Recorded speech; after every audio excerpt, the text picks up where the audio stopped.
એએમસીના estate વિભાગના અધિકારી પાસેથી મળી આવી આવક કરતા 300 ગણી વધુ સંપત્તિ. અમદાવાદ મહાનગરપાલિકાના એસ્ટેટ વિભાગના અધિકારીની ભ્રષ્ટાચારની ચિઠ્ઠી ખુલ્લી પડી ગઈ છે. એએમસીના એસ્ટેટ અધિકારી સુનિલકુમાર રાણા પાસેથી આવક કરતા 300 ગણી સંપત્તિ મળી છે. આટલી બેનામી સંપત્તિ મળતા તેને તાત્કાલિક અસરથી સસ્પેન્ડ કરી દેવાયા છે. સાથે જ સમગ્ર મુદ્દે એસીબીએ ગુનો નોંધી તપાસનો ધમધમાટ શરૂ કર્યો છે.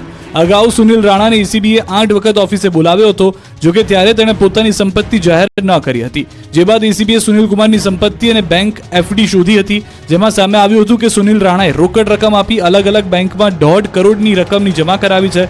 આ ઉપરાંત Balaji Agora mall, Jasmine green અને ખાડિયાની મિલકત પણ મળી હતી. આ ઉપરાંત સુનિલકુમારના નામે અલગ અલગ 84 જેટલી એફડી મળી આવી છે, જેથી હાલ એસીબીએ તમામ એફડી ફ્રીઝ કરવાની કામગીરી શરૂ કરી છે. પ્રાથમિક તપાસમાં સામે આવ્યું છે કે 2010 થી 2020 સુધીના સમયગાળા દરમિયાન સુનિલ રાણાએ ભ્રષ્ટાચાર કર્યો છે.